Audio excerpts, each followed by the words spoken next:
नमस्ते दोस्तों, मैं ब्रजेश। स्वागत है आप सबका हमारे YouTube चैनल कहानियों की दुनिया में। आज कहानियों की श्रृंखला में मैं आपके सामने एक आदर्श बाल कहानी लेकर प्रस्तुत हुआ हूँ, जिसका शीर्षक बल्लू शाह शाह कंजूस। कहानी बहुत ही आनंददायी और रुचिपूर्ण होगी। आप कहानी को पूरा सुनिएगा। अगर आपको कहानी पसंद आ जाए, अच्छी लगे, तो हमारे चैनल को सब्सक्राइब कीजिएगा और साथ साथ में कमेंट बॉक्स में कमेंट करके हमें ज़रूर बताइएगा। शुरू करते हैं कहानी बल्लू शाह शाह कंजूस। बल्लू शाह गुजरात का रहने वाला था और बड़ा ही कंजूस मक्खीचूस था। पैसा खर्च करने में उसकी नानी मरती थी। दूसरों कि कौन कहे, उसे तो अपने आप पर भी पैसा खर्च करना पसंद न था। एक दिन की बात है, उसने एक ऊंचे खजूर के पेड़ पर बढ़िया पके खजूर लगे देखे। बल्लू शाह का जी ललचा गया, मगर उस ऊंचाई पर से खजूर तोड़े कैसे? किसी दूसरे से कहा जाए तो वह पेड़ पर चढ़ने की मजूरी मांग बैठेगा, और इतने छोटे काम की मजूरी देना बल्लू शाह को गंवारा न था। अंत में उसने खुद ही पेड़ पर चढ़ने की सोची। इसके पहले बल्लू शाह कभी किसी खजूर के पेड़ पर नहीं चढ़ा था, मगर जैसे तैसे कोशिश करके सिरे तक पहुंच ही गया। वह खजूर तोड़ने ही वाला था कि अचानक उसकी निगाह नीचे की ओर पड़ी। उसने देखा कि ज़मीन तो पाताल में नज़र आ रही है और वह खुद अधर में लटका हुआ है। डर के मारे बल्लू शाह के हाथ पैर फूल गए। उस ऊंचाई तक पहुंचने में उसका दम पहले ही खुश्क हो रहा था। अब जो इस मुसीबत पर ध्यान गया तो हाथ की पकड़ भी ढीली होने लगी। उसे लगा कि मैं अब गिरा तब गिरा, और गिरा तो फौरन मरा। उसने इधर उधर देखा, पर आसपास कोई न था। अब भगवान के सिवा उसका कोई न रहा। अगर भगवान उसे बचा ले तो वह सब कुछ करने को तैयार था। उसने मन ही मन प्रण किया कि सही सलामत नीचे उतर गया तो 1000 ब्राह्मणों को भोजन खिलाऊंगा। इस प्रण के बाद उसकी हिम्मत कुछ बढ़ गई। वह थोड़ा नीचे सरक आया। नीचे सरकते ही उसे ऐसा लगा कि इतनी सी बात के लिए 1000 ब्राह्मणों को खाना खिलाना कुछ ज़्यादा ही है। अगर सिर्फ 500 को खिलाया जाए तब भी भगवान संतुष्ट हो सकते हैं। इतनी बड़ी संख्या को एक साथ खिलाने में जो परेशानी होगी, उसे भगवान अच्छी तरह समझ सकते हैं। उसने थोड़ा और नीचे आने पर मन ही मन कहा, सही तो ये होता कि 500 के बदले सिर्फ 200 को खिलाया जाए। इस तरह वह ज्यों ज्यों नीचे सरकता गया, त्यों त्यों ब्राह्मणों की संख्या भी घटाता गया। अंत में जब वह ज़मीन पर उतर आया तो उसने एक बार फिर बड़ी ही गंभीरता से प्रण किया कि भगवान को प्रसन्न करने के लिए केवल एक ब्राह्मण को खाना खिलाया जाएगा। बल्लू शाह घर को रवाना हुआ। रास्ते में वह हिसाब लगाने लगा कि एक ब्राह्मण को खिलाने में कितना खर्च होगा। उसे लगा कि एक ब्राह्मण को खिलाने में भी कम खर्च नहीं होने का। किसी तरह इस खर्च को भी घटाना चाहिए, मगर घटाया जाए तो कैसे? सबसे अच्छा तरीका ये था कि किसी ऐसे ब्राह्मण को बुलाया जाए जो कम खाता हो। लेकिन ऐसा ब्राह्मण खोजे बिना नहीं मिल सकता था।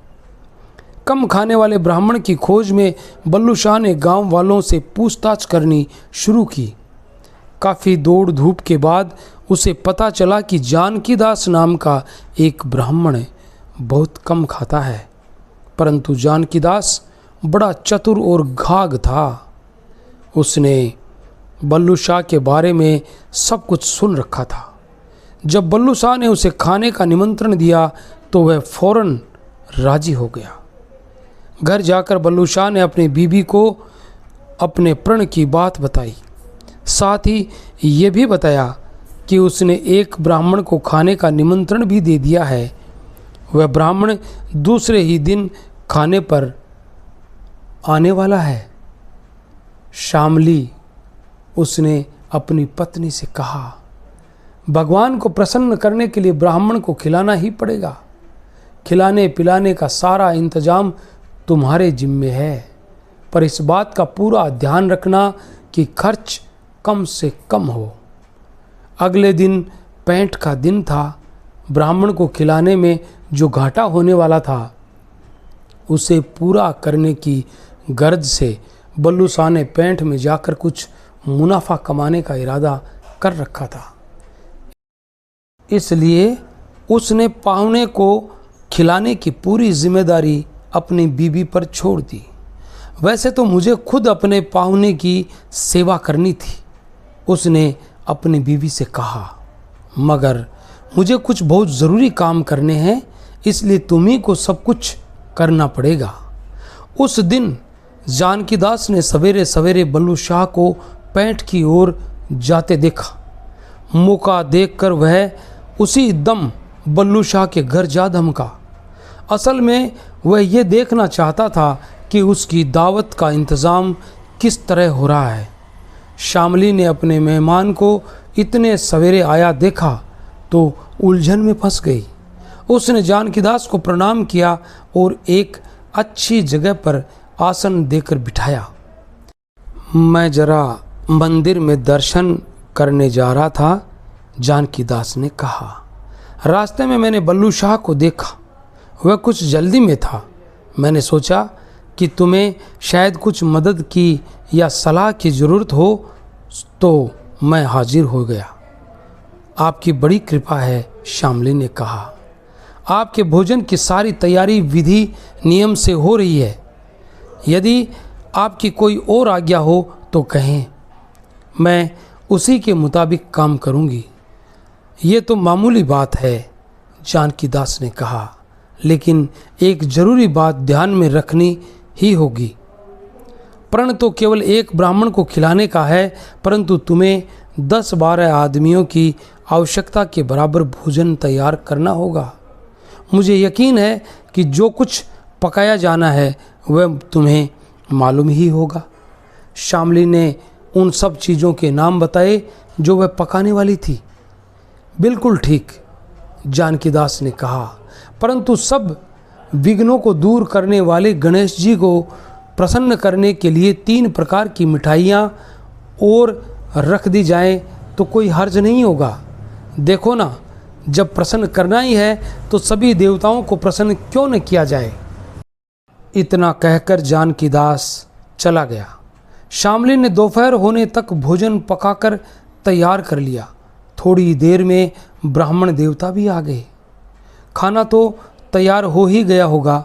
उन्होंने कहा, सबसे पहले हम पारिवारिक देवताओं को संतुष्ट करेंगे। शामली ने एक दीपक जलाया और फिर सारा भोजन उसके सामने परोस दिया। तब जानकी दास ने कहा, तुम बड़ी सयानी औरत जान पड़ती हो। तुम्हारे भोजन परोसने का ढंग बिल्कुल सही और शास्त्र के अनुसार है, लेकिन भेंट की सामग्री में सोने की 2 मोहरें भी होनी चाहिए थी।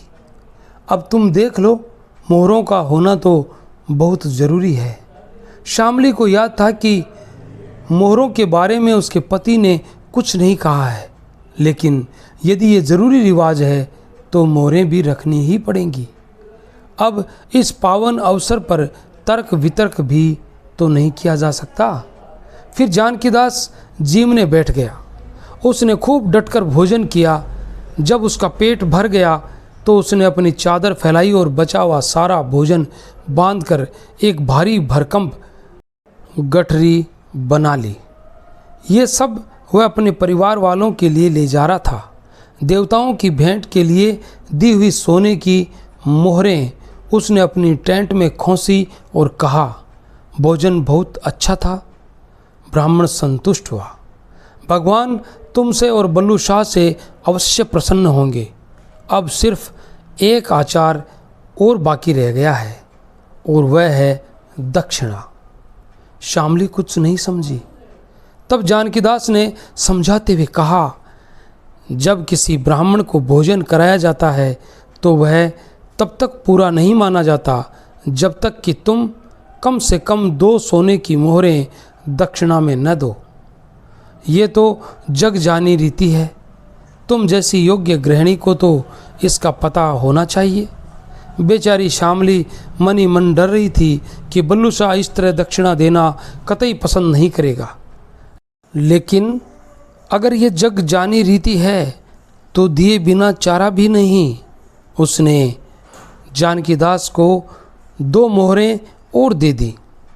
पूरी तरह संतुष्ट होकर जानकीदास घर को लौट गया। घर आकर उसने अपनी बीवी से कहा कि कुछ ही देर में बल्लू शाह हमारे घर आएगा। उस समय वह बहुत गुस्से में होगा। उसके आने पर तुम्हें जो कुछ करना होगा उसे गौर से सुन लो। ऐसा कहकर जानकीदास ने अपनी बीवी को कुछ बातें समझाई। इसके बाद वह अपने कमरे में जाकर सो गया। उसका पेट इतना भरा था कि मारे आलस्य के थोड़ी देर में खर्राटे भरने लगा। उधर बल्लू शाह घर पहुंचा तो अंधेरा हो चला था। श्यामली ने उसे ब्राह्मण के खाने और दक्षिणा ले जाने की बात कह सुनाई। बल्लू शाह ने ब्राह्मण की कारस्तानी सुनी तो मारे गुस्से के आग बबूला हो गया। वह एक डंडा उठाकर उसी दम जानकीदास के घर की ओर दौड़ा। ब्राह्मण की बीवी ने बल्लू शाह को डंडा लेकर आते देखा तो वह छाती पीटती हुई धाड़े मार मार कर रोने लगी। अरे दुष्ट, उसने चीख चीख कर कहा, तूने मेरे पति के क्या हाल कर दिए। तूने उन्हें जहर खिला दिया है। तूने ही, हाँ तूने ही, तेरे ही घर का खाना खाकर उनके ये हाल हुए हैं। अगर मेरे पति मर गए तो तू भी बच के नहीं जाएगा। पुलिस आएगी और तुझे पकड़कर फांसी चढ़ा देगी। हे भगवान, अगर मेरे पति मर गए तो मेरे बच्चों का क्या होगा। जरा धीरे बोलो, बल्लू शाह ने गिड़गिड़ा कर कहा, कहीं लोग सुन लेंगे। तुम डॉक्टर को क्यों नहीं बुला लेती।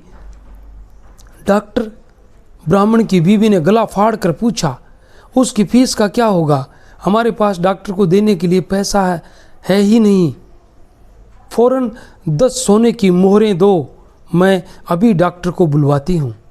अगर इसका इलाज करने के लिए डॉक्टर नहीं मिला तो तुझे फांसी होगी, जरूर होगी। तुम मुझे ज़रा घर जाने का समय तो दो। बल्लू कंजूस ने वैसे ही गिड़गिड़ा कर कहा, भगवान की खातिर थोड़ा समय दे दो। तुम मेरे साथ किसी को भेज दो, मैं उसके हाथ 10 मोहरें भिजवा दूंगा, सोने की मोहरें। तुम शहर के सबसे अच्छे डॉक्टर से इलाज करवाना, सबसे अच्छे डॉक्टर से। तब बल्लू शाह जानकीदास के लड़के को लेकर जितनी तेजी से हो सकता था घर की ओर भागा। उसे देखते ही उसकी बीवी ने पूछा, इतनी हड़बड़ी में क्यों हो, क्या हुआ। अरे भगवान, बल्लू शाह ने कहा, सत्यानाश हो गया। तूने जानकीदास को जहर खिला दिया और फांसी मुझे होने वाली है। बल्लू शाह ने चटपट अपनी तिजोरी खोली, 10 सोने की मोहरें निकाली और जानकीदास के लड़के को देकर बोला, ये मोहरें लेकर भागो और अपनी अम्मा से कहना कि वे जल्दी से जल्दी और अच्छे से अच्छा डॉक्टर बुलाए। लड़का मोहरें लेकर चल दिया। उसके जाते ही बल्लू शाह को फिर भगवान की याद आई। हे भगवान, उसने कहा, फांसी के फंदे से बचा ले तो 1001 ब्राह्मणों को भोजन कराऊंगा, पूरे 1001। ये कहानी कैसी लगी आपको? अगर आपको ये कहानी कंजूस बल्लू शाह की अच्छी लगी तो हमारे चैनल को सब्सक्राइब अवश्य कीजिएगा और कमेंट बॉक्स में कमेंट करके भी ज़रूर बताइएगा।